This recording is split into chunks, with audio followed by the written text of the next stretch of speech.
This is Get Real with Bob and Stacy, the show that helps you learn about the mortgage and real estate markets. Get the inside scoop from their expert list of guests and have some fun along the way. Now, here's Bob Gallagher and Stacy Alcorn.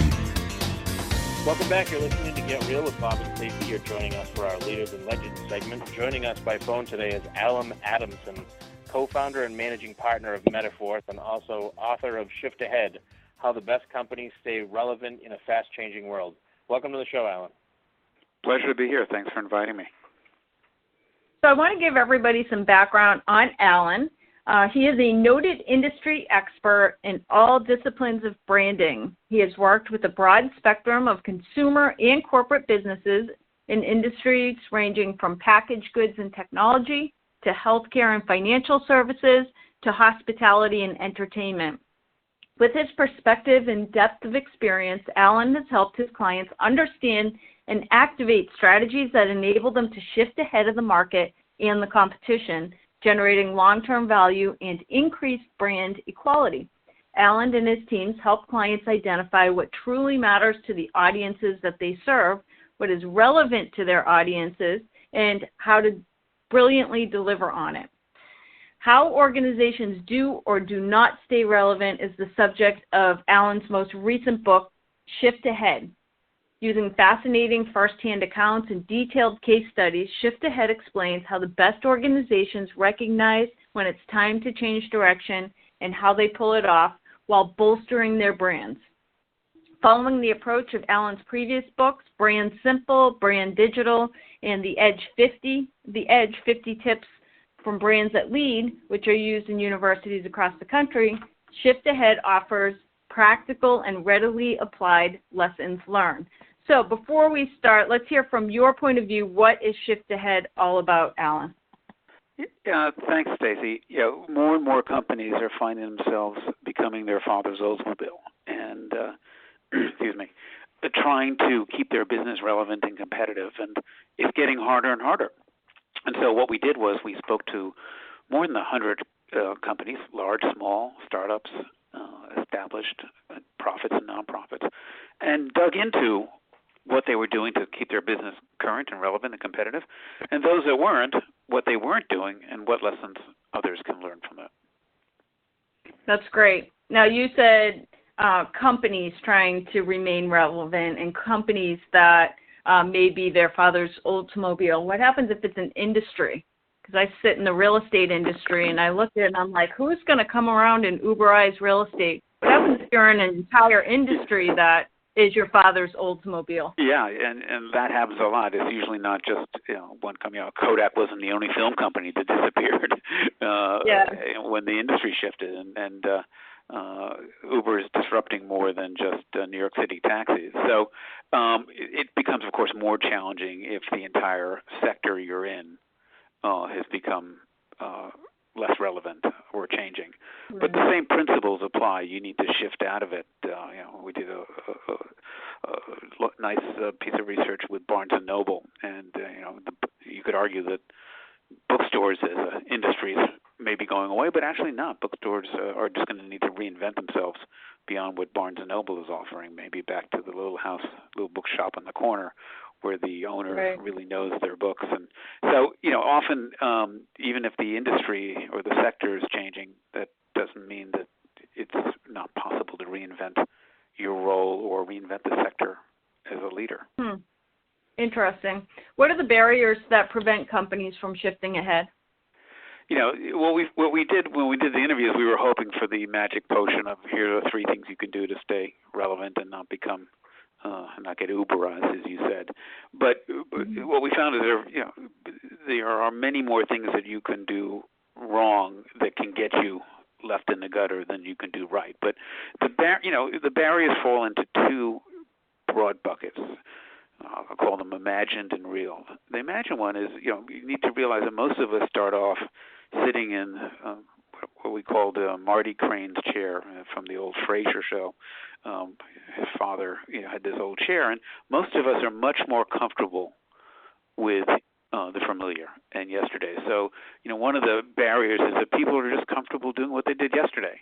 And by the time change comes, they are unaware. They're on something else we call, cruise control. They're just doing what they did, and it worked yesterday, and it ain't broke, don't fix it. And that sort of headset, is a major barrier to preventing you from shifting ahead. And so part of it is to realize that you're starting in the end zone. You're starting in the chair on cruise control, and if you're not aware of that, it's going to make it that much harder. Right. Wow. So as for companies that recognize it, because I agree, number one, it's just having an awareness, which many people don't, but even if you have the awareness, what are the things that could limit somebody's success in even being able to shift? And that gets back to a little bit of where we started the conversation. Many companies play too much tennis and not enough golf, and let me tell you what I mean.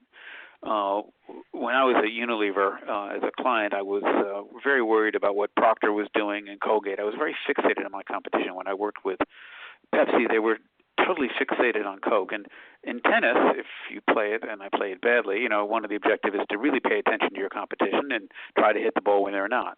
In golf, I also play that badly. I'm less concerned with the person I'm playing with, except not to slow them down, and more concerned with paying attention to the ball, the terrain, the wind. And so more and more companies too many companies spend too much time worrying about their competition.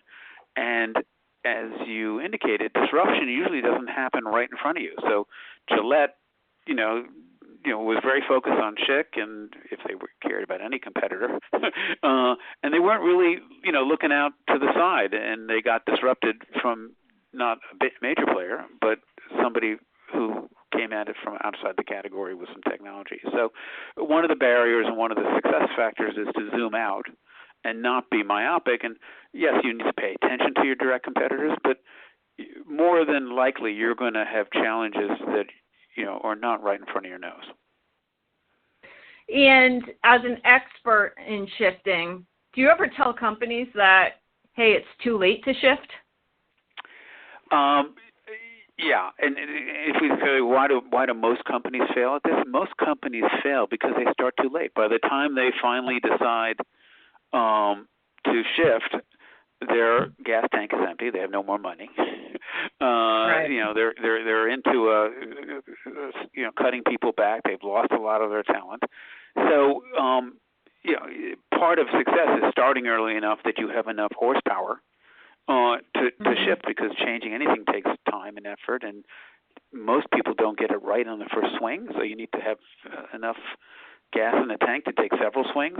So being too late is the number one problem. And there are many companies today that are still trying to shift. You look at the terrible, the retail situation, whether it's Sears, they continue to try things, but it is probably too late to turn Sears around in its current form. It's not a question of closing a few more stores and putting new lights in the store and maybe moving the shelves around. Right. To some extent, that could be like moving deck chairs on the Titanic.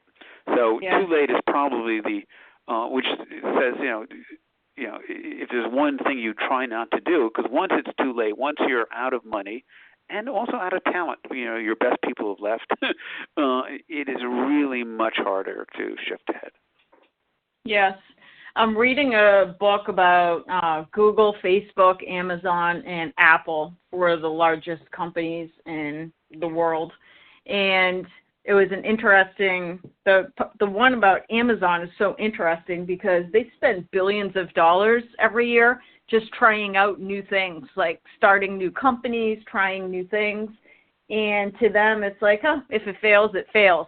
But your average company, like how could an average company, there's so many different ways you could potentially shift, and there's only so many resources. How do you figure out which way to go and where to spend your money shifting? Yeah, that's another big challenge, is that even big companies get into the picking which way to go. They get caught in what we call, the classic analysis paralysis. We could do this or we could do this. And if you're in a very risk-averse environment, which most companies that are successful, the more successful you are, the more nervous you are, the more risk-averse you are, you then end up analyzing and trying to find the best answer. And usually it's never a 100% sure this is the answer. It's usually 51-49. Toys R Us for years tried to figure out, do we go and become a better price competitor, compete with Walmart and Amazon, and just focus on price, or do we go super high end and focus on advising you on what's the best toy for your kid? And they did both. And of course, by the time they executed either, they didn't win the price war, and they didn't win the la-di-da experience, and so they ended up messing up on both. So that notion of trying to figure out which way to go, and the companies that shift ahead both make a decision early on that we're going to bet on this, have enough horsepower in their tank to potentially do it, but also have enough to make, if they don't get it right the first or second time, because the other belief is overnight success happens overnight. Amazon didn't happen overnight. It was a long journey, and they didn't get it right away. In fact, Barnes & Noble looked at them and said, they're not serious. I'm not going to deal with it. And by the time Barnes & Noble realized, maybe people will buy books online, they started their own website, but it was too little too late to catch that train. So, part of it is that culture of being comfortable trying things and not succeeding versus being perfect all the time. Yes. We still have about 5 minutes left, but anybody listening in, we have Allen Adamson, co-founder and managing partner of Metaforce, and he's the author of Shift Ahead. Allen, while people are engaged, where can people buy your book? In your local bookstore in the corner, if you can find it. Of course, on Amazon and the other, all the other online outlets as well. And I have a question too, Allen. Yep, go ahead. What does it take for individuals to stay? What does it take for individuals as well as organizations to stay relevant in such a fast-changing society? One of the things we found is that leadership is important, and every one of us can be leaders. So, as an individual, to keep yourself able to shift ahead, you have to get out of your bubble. You have to, too many people are, try to stay relevant by, reading emails and, reading things and watching it. And the best leaders, the ones we spoke to, that really helped their companies stay relevant, tended to get out and be with their customers every day in a bit of a Andy Grove, only the paranoid survive. So, for example, we had a couple great conversations with the folks at Marriott, and one of the things people used to have about Bill Marriott was his feet never touched the desk in those days. And what they meant was he was never in the office. He was constantly in the hotel, talking to the front desk, talking to the people in the kitchen, fluffing the pillows, checking the towels. And, he never lost what's known as a founder's mentality, the sense that, how are we doing? How am I doing? What's bothering you? And just keeping your eyes open. And so as a leader, to make sure you stay able to shift ahead personally or help your company or organization shift ahead, don't sit behind a desk all day and be in meetings all day and read 2,000 emails a day. I would add to that, too, that I think one of the things just in running my own business is going out and talking to other business owners in other industries or participating in like CEO groups outside of your industry, because you can learn from anybody who's just running a business on how to do things differently and better. Yeah, Stacey, that's exactly right. The leaders that are looking left and right, and because innovation happens, you could take an idea that's happening in real estate and bring it to media, and it's a totally new idea. So lots of innovation happens horizontally, and it's not only a question. You can ask a consumer what they want I have a bit of a belief in Steve Jobs. The consumer could never have told him to invent the iPad because they didn't. They were used to typing at a desk. So yes, you have to keep on asking your consumer. But the best people are really also great observers. And why do they stand in front of the aisle and scratch their head, as well as look around on other sides and speak to their peers in other industries that may be changing faster and have different dynamics that you can learn from. Awesome. So we only have 2 minutes left. When you were writing the book, did you have any one particular company in mind when you were thinking about companies that really failed to shift? And was there any one company that you had in the back of your head when you thought about companies that really did a phenomenal job of shifting?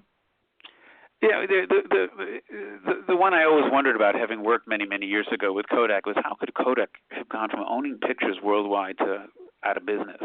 And I always thought it was they didn't see the digital train coming. And the surprising finding we did when we did the research and spoke to lots of people that were at Kodak at that time and when they were king of the castle, was that they did see the train. They knew exactly the year, 10 years before, that that digital would overtake film. They just couldn't get out of the way of the train because they were so addicted to making tons of money and selling film.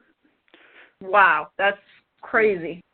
Yeah, and they had plenty of money. They weren't too late. But, so it's not easy. And there are lots of companies that are today shifting ahead. Facebook is, I think, successfully shifting ahead. The conversation we had at Facebook was, they really do believe in move fast and break things if you need to, because speed is not a nice, but a must-have to successfully stay relevant today.